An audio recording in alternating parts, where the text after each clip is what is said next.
balingami kati na nkolo nayebi ete boza ebele liboso ya baetandeke na bino na kati ya chaîne na biso ya YouTube mpona kolanda biso na ntina etali mesene oyo tosololaka na ntina etali eloba ya Nzambe. Napesa bino mbote bobenga bana na bino bapusana mpo tosolola makambo ya Nzambe.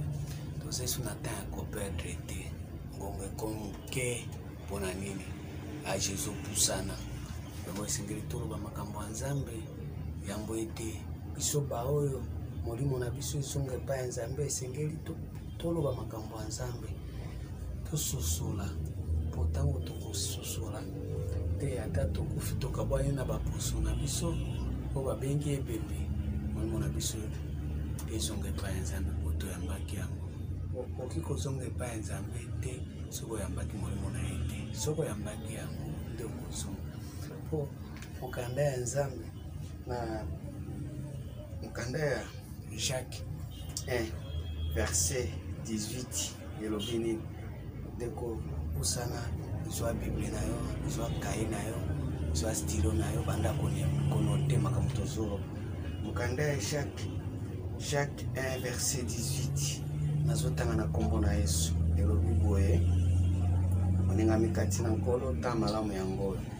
Il nous a engendrés selon sa volonté par la parole de la vérité, afin que nous soyons en quelque sorte les prémices de ses créatures. Aboti biso na liloba ya bosolo, parole de la vérité. De soki yosuko otikali koluka parole ya vérité te, Nzambe aboti na nzela nini ya maternité balingami kati na nkolo. Aboti biso na liloba ya bosolo, parole de la vérité. Yango moni biso toyeni bino kaka Jean 14 verset 6. Je suis le chemin, la vérité et la vie. Ce qui c'est Jésus. Alingami. Eza sango mokonzi te, eza papa wa Roma te, eza archibishop te, eza représentant te, eza chef spirituel te. Balingami kati na nkolo Jésus nde azobeta tolo. Moi Jésus, je suis le chemin, la vérité et la vie. Il nous a engendrés selon sa volonté. Volonté naïe. Oh Yesu. Siko yoso boy volonté ya Nzambe. Olingo bota maona ndenge ya kigangi. Olingo bota maona ndenge ya mystique. Onga na kubota makana ndenge wana naza mwana Nzambe. Naza mwana Nzambe ngai na mwana Nzambe. 1 Jean 5 verset 14. Nous avons auprès de lui cette assurance que si nous demandons quelque chose selon sa volonté, ndenge aboti biso selon volonté nae na parole la vérité. Siko soki tosengi eloko moko na volonté wana, nous avons auprès de lui cette assurance que si nous demandons quelque chose selon sa volonté, il nous écoute. Moi siko soki aboti biso na volonté nae, soki tosengi eloko moko, tosengi quelque chose, akoyoka biso. Et si nous savons qu'il nous écoute, quelque chose que nous demandons, nous savons que nous possédons la chose que nous lui avons demandé. Yosko botami c'est volonté ya Nzambe, to botami c'est volonté ya mama na yo na tata mwasi na bino na noko na bino na mariage basala. Yango siku balingami kati na koyika volonté ya Nzambe sani ekokisama na bomoi na yo. Balingami to kanano bien balingami. Est-ce qu'ils ont solo qui gagne pas un Nzambe c'est très important, faut à la gagne. Jean 6 verset 28. Tanga Bible na yo molingami kati na nkolo Jean 6 28.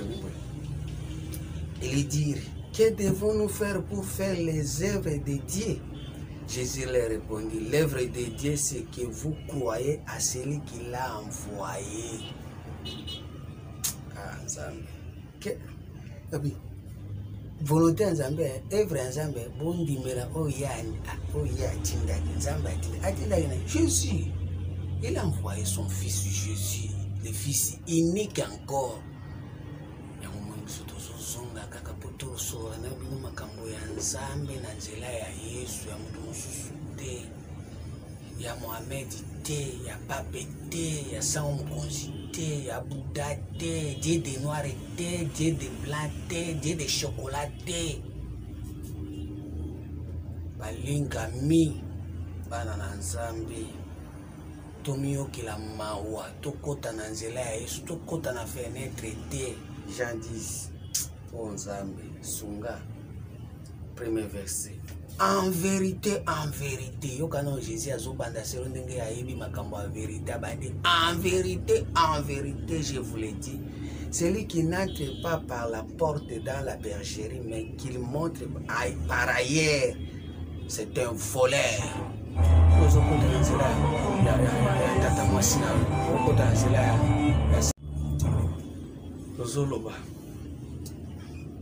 Jésus a lobby. Mais celui qui entre par la porte est le berger des brebis. Il faut tout côté la porte Jésus-Christ. Je suis la porte. Si quelqu'un entre par moi, il sera sauvé. Il entrera et il sortira, il trouvera le pâturage. Il faut côté la nzela ya Yesu. Il faut côté makambo nzambe na nzela ya nani. Balinga mikati na ngolo. Il faut côté la nzela ya Yesu. Tokota na nzela ya Yesu balinga mikati na ngolo. Tokota na nzela ya Yesu. Yango zomona lelo tokota na banzela mosusu makambo ezosimba te, bolingo eza te, boyokani eza te, bomoko eza te, songi kunya, motema mabe, kokanisela toujours mabe, koinana, koswana, bitumba.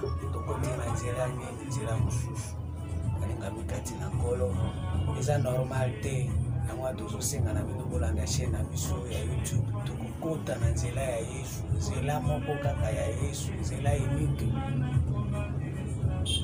Pourquoi nzela ya Yesu balinga mikati na nkolo? Po Yesu nde volonté ya Nzambe. Volonté ya Nzambe eza Yesu. Nzambe aza na volonté na ye. Mukanda ya Esaïe 58 verset 13. Tanga pe Bible na yo ndeko za wana molinga mikati na nkolo.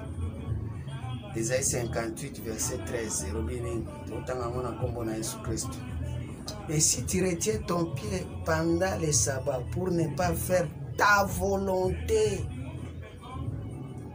à mon saint jour, si tu fais du sabbat tes délices pour sanctifier l'Éternel en le glorifiant, si tu l'honores en ne suivant pas tes voies et ne te livras pas à tes penchants et à tes vains discours, alors tu mettras ton plaisir à l'Éternel et je te ferai monter sur les hauteurs. Nama umatso ba dimension na bonzambe umatali kolo umesani mingi na se sur les hauteurs du pays. Je te ferai jouir de l'héritage de Jacob ton père, car la bouche de l'Éternel a parlé. Ce qu'on retire ma colonna yo lingi kutambola mingi na makambo ya Nzambe oyebi yango te na makambo zoloba eza makambo ya Nzambe te, eza makambo ya bakutime, eza makambo ya famille, eza makambo ya bamboka. Anek balinga mikati na nkolo. Matthieu 15 verset 6. Totanga Bible loba. Vous annulez ainsi la parole de Dieu au profit de votre tradition. Hypocrite, Isaïe a bien prophétisé sur vous quand il a dit: ce peuple m'honore des lèvres, mais son cœur est éloigné de moi. C'est en vain qu'il m'honore en enseignant des préceptes qui sont des commandements d'hommes.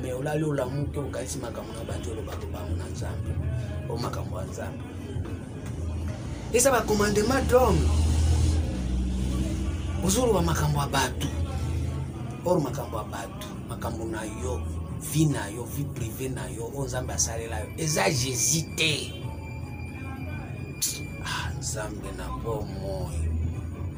Ozo anile makambo ya Nzambe, polo ba makambo na yo. Jérémie 23 verset 21. Bible kolopa.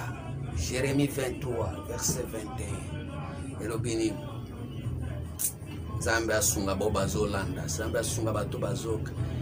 Je n'ai pas envoyé ces prophètes, ils ont couru. Je ne leur ai pas parlé, ils ont prophétisé. S'ils avaient assisté à mon conseil, ils auraient dû faire attendre mes paroles à mon peuple. et les faire revenir de leur mauvaise voie, de la méchanceté de leur action.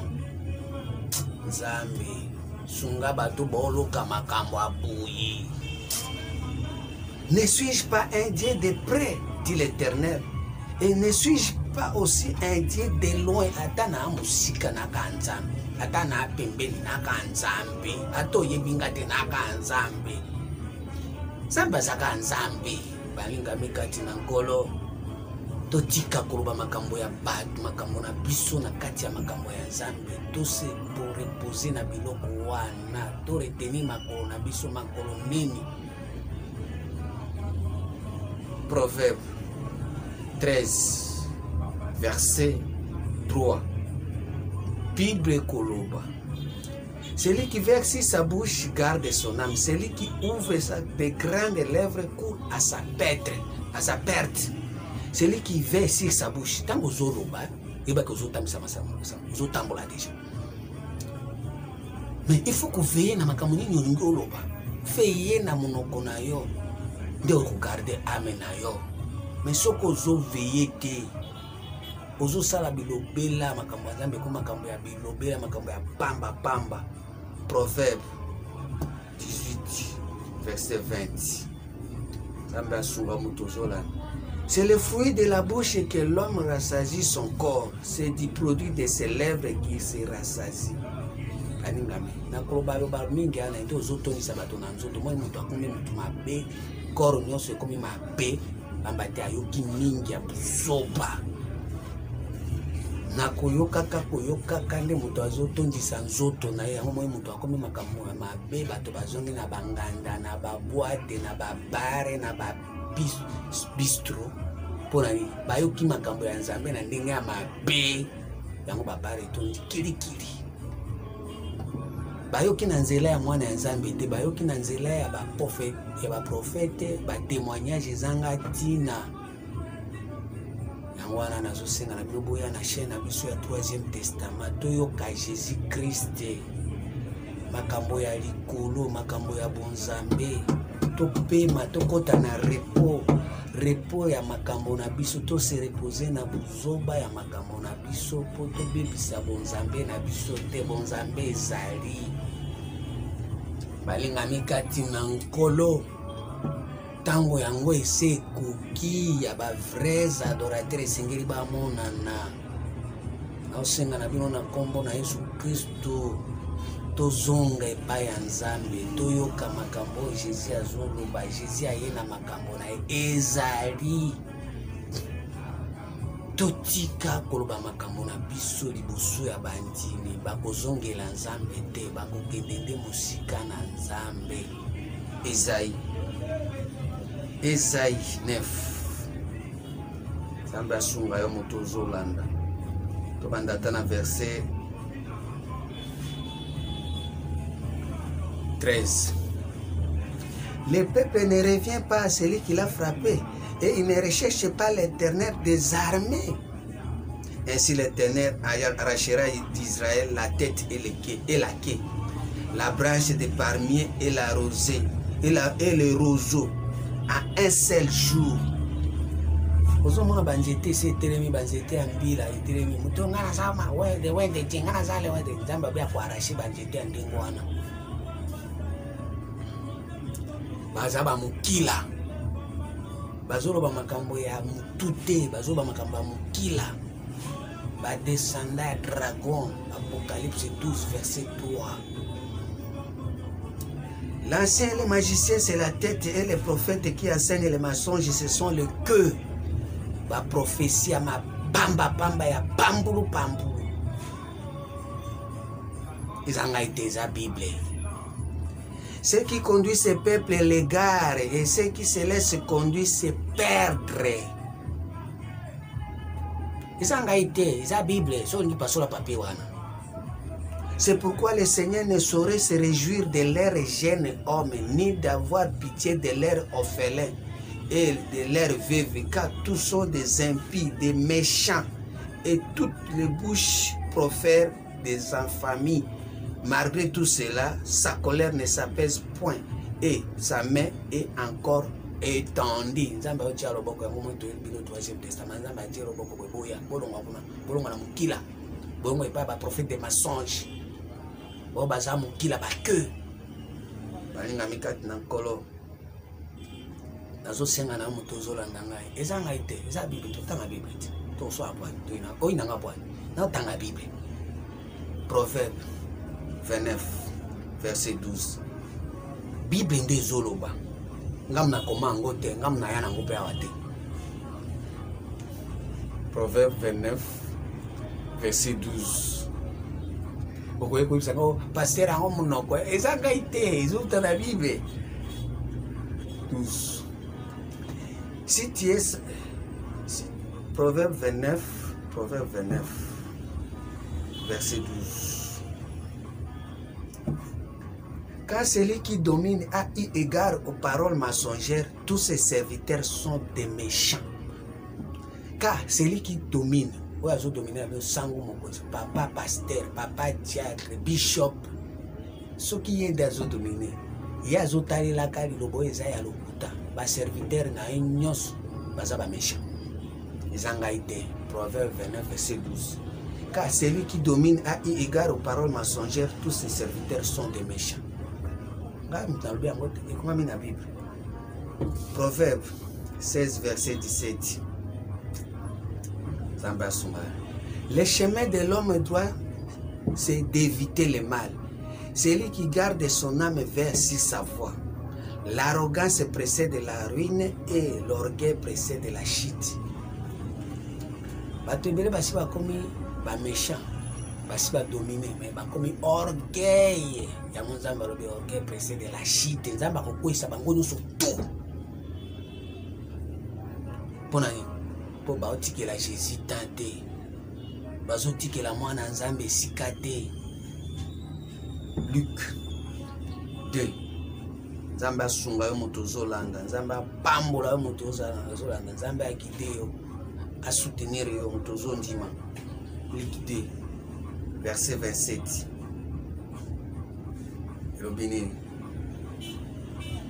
Il avait été divinement averti, il avait été divinement averti par le Saint-Esprit qu'il ne mourrait pas avant d'avoir vu le Christ du Seigneur. Ah ouais, to baro bila côté à mutu moko aumela ki mingi. Tango aumeli mingi azako zelaka Christ. Okola yo ndengo zawana ozozela Christ mwana ya Nzambe. Mwana na Bible za Simeon, mais Simeon alelo za yo. Il avait été divinement averti par le Saint-Esprit qu'il ne mourrait pas avant d'avoir vu le Christ. Les coronavirus yo kufite ba malaria. Malaria nini yo belite. Makambo nini yo yokite. Makambo nini apashi yo kite. Mais Nzambe alinga ko kutana na 3e testament. Nzambe alinga ko koma na temps yo ka Christ.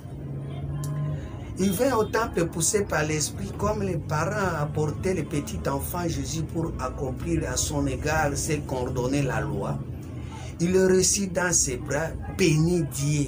Dès le coup, ceux qui t'ont yambi Yesu, te kupambola Nzambe. Ceux qui t'ont dit meli Yesu, te kondima kenzamba amokonzi, te kubénir Ye. Mais ceux qui t'ont yambi bambi kudi, ba pasteur nabiso, ba chef spirituel, onde révérend, onde général, te kupambola Nzambe te, te kumodir Nzambe. Nako tangela bino na Bible. Ce qui t'ont dit pe biba biloko to modire Nzambe na kozongela nano liki oyo na suki na verset 28 toke na 1 Corinthiens 3 verset 18. 1 Corinthiens 3 verset 18. Nzambe asunga to zongela verset 1 Corinthiens 3 18. Elobini que l'un ne s'abuse lui-même. Si quelqu'un parmi vous pense être sage selon ce siècle ici, qui devienne fou afin de devenir sage. Car la sagesse de ce monde est une folie devant Dieu. Aussi, il est écrit, il prend les sages dans leur ruse.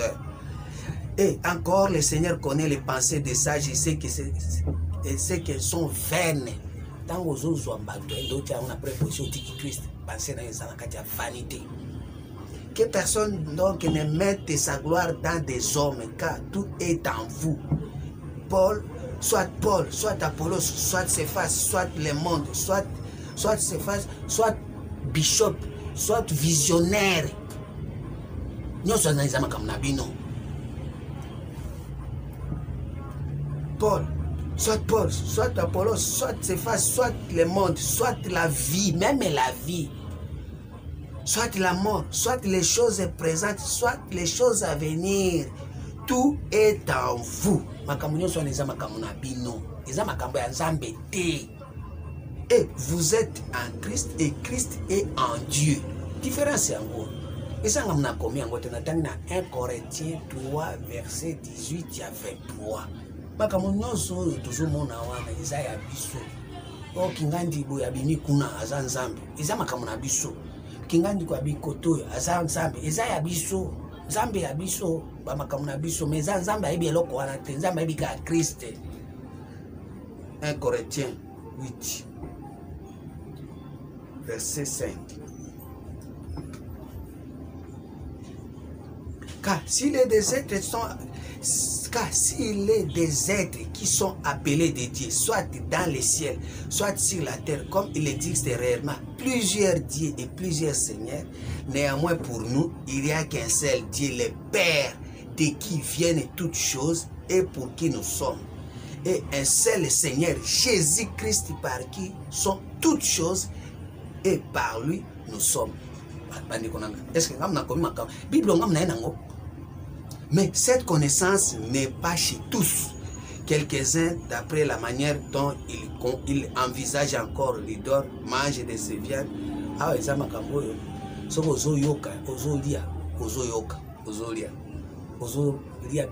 sacrifié na ba idole. C'est-à-dire aux autres kabato albake on des ambe na biso on des représentants biso bazui ba komisinga ba comme fuka melaye ba ikeko. Mais cette connaissance n'est pas chez tous. Quelques-uns, d'après la manière dont ils envisagent encore les idoles, mangent de ces viandes comme étant sanctifiées aux idoles.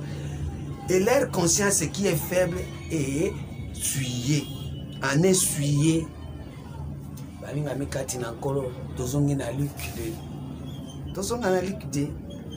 Zambia Sungayo Motozolanda, Luc 2, verset 28, Tokembala Mokona 29.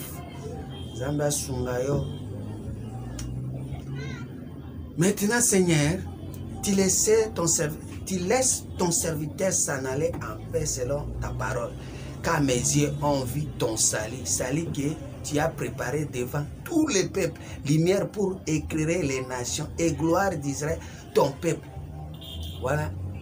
Simeon azokumisa tango amoni Christ agardaki fidélité nae il faut y amona nde Christ mais bino bozo bona ba nyonso bomona bangona ba Christ ba nyonso bozo se prendre ba Christ ba nyonso akoya se présenter ngande nzambe ngande na bimikoto nganzambe ya mikolo ngaboy boy biloko nyonso ba photo Christ ba mai Christ ba mafuta Christ. Non.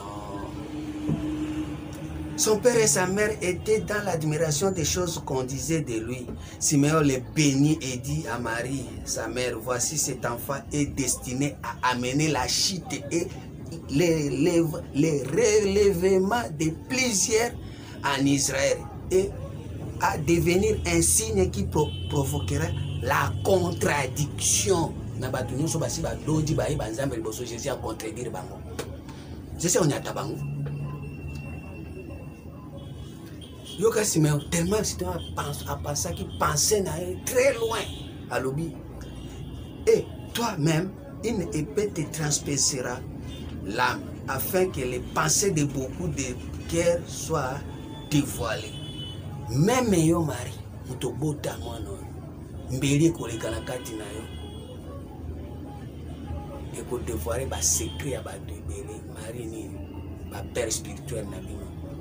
Bami kanisa ki baza banzambe ba banzambe te ba o ba bota ka Jésus o ba bimisa ka makambo nzambe ko bota Jésus azolo baboye qui est ma mère na Matthieu 12 qui est mon frère c'est celui qui fait la volonté de mon père o bota ka Jésus mais na contradiction au terme la ka Jésus o comme nzambe yango na zo senga na bokota na 3e testament isa pona bolingo nzambe. Mwana wana azali mais avant que okota mwana wana il faut se reposer na buzoba il faut kota na repos. Mukanda ya 2 Chroniques 15, verset 12. 2 Chroniques 15, 12e verset. Bible. Ils prirent l'engagement de chercher l'Éternel, les dieux de leur père, de tout leur cœur et de toute leur âme. Basu décision, il y a éternel, il y a un pasteur, un représentant, un visionnaire, un éternel. Ils prirent l'engagement de chercher l'Éternel, les dieux de leur père, de tout leur cœur, na motema na bango, na nzoto te, na apparence te, de tout leur âme. L'âme qui pêche, c'est celle qui mourra. Nama ame na bango, na maloba na bango po ame za maloba. Na banda siko koluka nzambe na ndenge na kolobela makambo ya nzambe. Na motema ndenge na kobimisa makambo za motema na nga pona loba yango. Et quiconque ne cherche pas l'Éternel, le Dieu d'Israël, devait être mis en mort, petit ou grand, homme ou femme. Ah, Nzambe, iloba boy. Ah, Nzambe sunga baba koyo kalikamboyo. Il jura fidèlement à l'Éternel à voix haute avec des cris de joie et au son de la trompette et des cordes. Tout Juda se réjouissait de ses serments car il avait juré de tout leur cœur, il avait cherché l'Éternel le plein gré et il l'avait trouvé et l'Éternel leur donna du repos de tous côtés. Zamba pemi si bangona côté nyonso ba prophétie lokuta ba pemi mate ya buzoba ba pemi masonge ba pemi ba miracle ba pemi ba pemi yango Bible ko anyo suza nzambe te bisa nzambe te ba pemi na ba côté nyonso Zaba sungayo Philippiens 3 on nyonso azo comprendre Zamba sungaye Zamba sunga ba to ba comprendre. Verset 6. Quand Ozel, persécuteur de l'Église, irréprochable à l'égard de la justice de la loi. Mais ces choses qui étaient pour moi des gains, je les regardais comme une perte à cause de Christ. Dans verset 7. Mais ces choses qui étaient pour moi un gain, mais perte. Pourquoi? Parce que Babylone nyonso wana eza perte ya solo. Et même j'ai regardé toutes choses comme une perte à cause de l'excellence et de la connaissance de Jésus-Christ, mon Seigneur, pour lesquels je renonce à tout et je les regarde comme de la boue afin de gagner Christ. Bande konangai, partagez vidéo. Et d'être trouvé en lui, non avec ma justice, celle qui vient de la loi, mais avec celle qui s'obtient par la foi en Christ, la justice qui vient de Dieu par la foi. Oh Jésus, afin de connaître Christ, la puissance de la résurrection et la communion de ses souffrances, en devenant conforme à lui dans sa mort, pour parvenir. Si je puis à la résurrection d'entre les morts, ce n'est pas que j'ai déjà rapporté le prix ou que j'ai déjà atteint la perfection, mais je cours pour tâcher de les saisir, puisque moi aussi j'ai été saisi par Jésus-Christ. Jésus-Christ est à Zimbabwe. Azokima yo kima raté. Yo tikalika akuna 100%. Au change raté. Atabate bo ato comprendre bo kima te kolongwa na biloko ya buzoba. Il faut kima. Frère, je ne pense pas l'avoir saisi, mais j'ai fait une chose, en oubliant ce qui est en arrière et me portant vers ce qui est en avant. Akambo et Tozo Kendo, 3e testament, Totika 2e testament, Totika 1er testament, Tokende na 3e testament, Tokima. Je cours vers le but pour remporter le prix de la vocation céleste de Dieu en Jésus-Christ. Oh Jésus, Zaba Pampola Bazolanda, Zaba Pampola comprendre. Ah Jésus, Zambe molimo kambanga yoyo. Zambe molimo yo kambanga yoyo. Zambe molimo kambanga yoyo. Zambe batoma, zambe molimo kambanga yoyo. Zambe baliase, zambe molimo kambanga yoyo. Fungola lola zambe molimo kambanga yoyo. Zambe molimo kambanga yoyo. Zambe batoma, zambe molimo kambanga yoyo. Fungola lola nakota, zambe molimo kambanga yoyo. Fungola nakota zambe molimo kambanga yoyo. Zambe batoma, zambe molimo kambanga yoyo. Zambe baliase, zambe molimo kambanga yoyo. Tobeta masolo ya katie, zambe molimo kambanga yoyo. Fungola ngalola zambe molimo kambanga yoyo. Tobeta masolo ya kati, zambe molimo kambanga yoyo. Tobeta masolo libala, zambe molimo kambanga. Yonde mobali ya libala zambe molimo kambanga yoyo. Yonde mobali ya libala ya zambe molimo kambanga yoyo. Zambe bato, bon zambe sunga milimo na yo, zambe na bomo. Boba zoyo kabobo comprendre.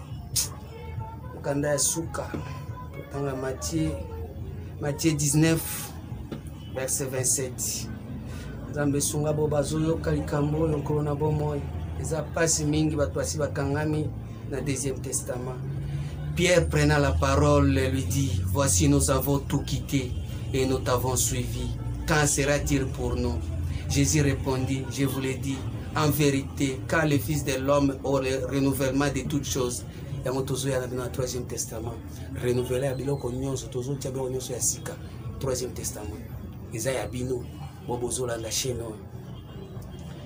Jésus leur répondit, je vous l'ai dit en vérité, quand le Fils de l'homme en renouvellement de toutes choses sera assis sur le trône de sa gloire, vous qui m'avez suivi, vous serez de même assis sur de 12 trônes et vous jugerez les 12 tribus d'Israël. Et quiconque aurait quitté à cause de mon nom ses frères ou ses sœurs ou son père ou sa mère ou sa femme ou ses enfants ou ses terres ou ses maisons recevra le centuple et héritera la vie éternelle. Héritage à troisième testament. Troisième testament. Ah, ça va bien. Plusieurs des premiers seront les derniers et plusieurs des derniers seront les premiers. Ça va renverser cette situation. Bobaza le deuxième testament, bobaza ya suka. Bobaza le premier testament, bobaza la suka. Même si le troisième testament, bobaza le premier. Il y a aussi carabino. Beaucoup dans la chaîne, bosa abonné, bosa bien, bosa elengi. Zaba pambola bino, nalingi bino mingi, beaucoup faté, bosa lokola ba Simeon. Mutu na mutu so tango ko yamba Yesu na ye. Ako bénir les âmes. Zamba pambola bino, na kombo Yesu Christ. Amen.